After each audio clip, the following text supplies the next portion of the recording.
Hello everybody, back here again for vlog a day, and today is Thursday the 4th, and today was a lovely, beautiful day to be alive.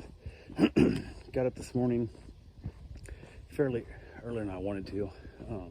Didn't get a lot of sleep last night. Kind of was a weird mental, trauma in my going on. So it's bullshit. It's not that big a deal. It should not set me back as much as it did, but I had a really fucked up childhood. There was a lot of things that I was able to play off as like, oh yeah, that's normal, or that's how it is, or that's just who they are, or whatever, and so on and so forth. So went ahead and kind of was able to a lot of times just convince myself that was just what things happen. But then as I got older, I got healthier and I got sober, and I stopped doing all the alcohol and all the stuff I did to basically cope with all the shit, the childhood that I had. I reflected a lot upon that, and I was able to work through most of it. And by work through most, I mean overcome it, figure out a way to make it a joke, and move on. Because one of the big things I've always said was, and it's not to me, I've heard it from other people, humor is tragedy plus time equals humor. So I had plenty of tragedy, and I had plenty of time now. So now I get to have the humor. So that's a coping mechanism of what it is. And it sounds awful to say it this way, but basically everybody on that side of the family is dead, or at least dead to me. And most of them, it was their own choice to remove themselves from my life, which was fine too. So, including the fact that some of them removed myself from life because part of the family moved themselves from my life. So I'd say things like, if he's there, I'm not, kind of thing. And they would go, well, then fuck off. You can't come. So to me, which I thought was weird, but they're like, well, we don't want to. I'm like, he doesn't come around anyway. Like, that part of the family doesn't have, but it is what it is. But they're all this, we don't want to make waves. We just want to be, pushovers and whatever and whatnot. So I got a letter from my grandfather, and it basically had one single line in it that said, you were a good grandson, or this is for being a good grandson. And it was a lousy check for $1,000, which pissed me off. And one of the things I thought was, I was a good grandson. I made some mistakes, don't get me wrong. I screwed up. I did things that were maybe not the most desirable of grandsons. I get that. But I was there for them, made up. I worked on the farm with them. When they moved to town, I'd drive them to the hospital and stuff. I would drive them to doctor appointments. I was there with them all the time. If they needed something moved, I would come over and do it. Like, I was making it for it. I went and saw them at least once a week for years. Like, just hung out. And all the years, my grandpa would never talk about anything real. And it was always like gas mileage, or how much rain we got, or how much rain we need, or bullshit like this. And anytime you try and bring up anything real or emotional or whatever, they wouldn't. And it is what it is. So I was dealing with that today, and I knew he'd sent me a package. He said, I called him the other day and said, hey, is it a package or just like an envelope? He said, it's just a letter. Then why the hell did you call it a package? So, but it is what it is. And he was all worried about that not showing up yet. So he called me four times today. Called me once a few days ago to get my address, make sure it's right. He was so concerned about this, the importance of this package. And the package he was so important about was that single piece of paper on it that said $1,000 to check. Even if I did get lost and somebody else cashed, you can still refund it back. It's worthless at this moment. It's literally a piece of paper that has no value of any way, shape, or form. And he called me 4 times a day for that. Now, ironically, each time he called me, I was busy and or had other things going on. I wasn't able to answer the phone. I was there with a client. I was with the guy who's building my garage. He stopped by to go over final plans to see what it is. And that idiot, he shows up. And I had a dog getting dropped off or picked up. I don't know.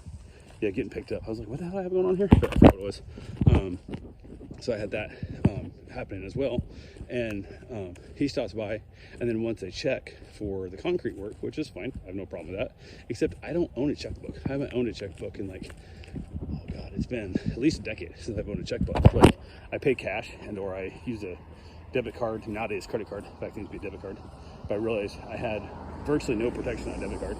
So I went and switched to a credit card, paid off each month. But I'm like, I don't have that much cash on me here. It was like $9,200. And I'm like, I don't have $9,200 in my house. And he's like, well, I don't even want $9,200 cash. I'm like, well, I can't help you. I said, I don't have time to run to the bank right now because you didn't tell me that's what you wanted. You told me that at 11 this morning or whatever, or 10 when you talked about coming up here at 3 o'clock. I could be like, hey, let me run to the bank. I'll give you some money. Or even grab a bank check, which I could have then got you or whatever.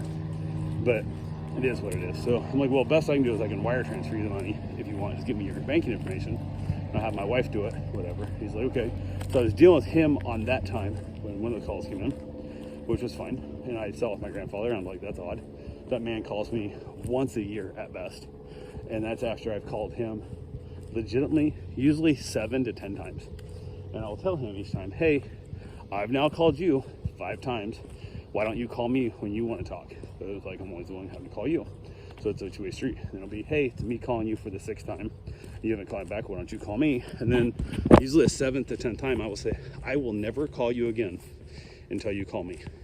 Then I won't hear from him for 6 months. And I'll call this guy. I was calling him once a week, once a month minimum. Usually once a week, I would call the man and just check in on him and see how he's doing and talk to him. Look, he's an old man. Like, I'm out of state. Virtually nobody else there helps him, you know, at all. Like, the family has basically abandoned him as well, unless they're getting money from him. And I was like, fuck it. So it is what it is. So let it go. I was like, just skip the call. Then I got done with the guy at the garage. We got the money transferred over. All that shit got done. It's all good to go there. So everything's hunky-dory. And then after that, I was there stuff. It came time for the dog to finally get picked up, which was supposed to be the same time the guy at the garage was supposed to be there. But it got delayed back to like 4 o'clock. So I really wanted a nap today because I was up so late last night and dealing with the stress and the mental anguish of his bullshit. So yeah, I did get my nap because had they showed up when they were supposed to pick the dog up, the guy was gonna talk to the guy up at the garage, and then I was gonna have until 5 o'clock or so. Been perfect. Like 3:30 to 5 o'clock, I had time for a nap. I laid down, got up, went for my run, back at home, had dinner, all was good to go. Nope, they got now pushed back to like 4:15, 4:20, which puts in time frame is no time to deal with that shit. So while I'm dealing with people getting the dog back, which again the time frame isn't the problem, it's the fact they waited till basically 5 minutes till 3, which I suppose meeting at 3, to tell me they were going to be here for another hour and a half. And that's the part that drives me nuts. Just that lack of respect of time. So it is what it is. So they get here, and while they're here, ironically enough, my phone rings again. It's my grandfather. I'm like, holy shit, my grandpa never calls me twice. And I'm assuming it's probably that he's concerned about this check because I know how much he loves money and not people. And I was like, okay, whatever. So I wasn't gonna take time at that moment to answer the phone and deal with him. Of course, no voicemail, no message left, no text message saying, hey, yada, yada, yada, whatever. So I then continue on, get that done, give him back to the dog, and then I go for my run, and I'm in the middle of my run, and I get another call from my grandfather. And again, I'm out of breath. I'm in the middle of running. I'm not gonna stop my run to answer the damn phone. It's not what I do. So I let it go to voicemail, which he doesn't leave a voicemail again. So it goes away. I'm just like, wow, 3 calls in a day. Like, what the hell? So then later on, I finished stuff. Got back from my run, got my shower. Wife and I sit down for dinner, and I try my best to never answer my phone during dinner because it's our time. We're having time together. And of course, the phone rings, and it's my grandfather again. And this time, he actually finally does leave a message on the 4th time that it says, basically, call me, I want to talk to you. I'm like, what the fuck? So I'm like, okay, whatever. So went ahead, said all of it. So got done with my dinner, got a couple of other things done, did a few things here and there, and then called my grandfather back. And it was late-ish, but not that damn late. Like, it's still, I didn't look at the exact time, but I think it was like 8 o'clock or so his time. Not that late, but it is what it is. So I know it was probably 7:30 his time. And I call up, and he answers. And I'm like, hey, what's going on? Like, I saw I had 4 missed calls from you. I'm assuming, like, there's something bad happened. Like, what the hell's going on and stuff? He's like, no, I was calling to make sure I don't know if you got that letter. I'm like, you called me 4 times in one day over a shitty piece of paper with ink written on it. You haven't called me 4 times since I moved to Florida, and that's been almost a decade ago. You haven't called me 4 times, check on me after 6 hurricanes. You haven't called me 4 times to check on me after anything. Like, none of this shit. Like, I've had so many things in life that you could have called and checked on, but you cared more about a damn check than me. So my grandpa and I got into it. I was a bit of an asshole to him, but I was nice about it. I was polite. I wasn't cussing at him or nothing. Explained to him the fact that how that really makes me feel. He had 50 years, almost 50, to try and make me believe what he put in that one sentence on that letter was, you were a good grandson. And after 49, almost 50 years, you were unable to even come close to conveying that as a belief. That I was like, yeah, no, I'm good. And then he got all mad because he didn't like the fact that I didn't kiss his ass. I gave me a lousy $1,000. And by the way, I made like $2,250 today just in the stock market alone, not counting my job and everything else and stuff. So, oh man, here, petty ass little bit of money that you use to manipulate a bunch of these people back in your family has run out on the chance here. I was never that dude. I was never motivated by money. I was never going to kiss your ass because of it, but it is what it is. So I explained to him a few things about how it was a shame he cared more about a piece of paper with ink on it than he ever cared about me. And he got mad and hung up on me. So I called him back and said, did you hang up on me or did you get cut off? I said, did we get cut off or did you hang up on me like a coward? And anytime you call his manhood into this challenge, he gets mad. He got all grumpy and all mad. I'm not no coward, I'm just, you're being mean to an old man. And I'm like, you were mean to a young boy for years.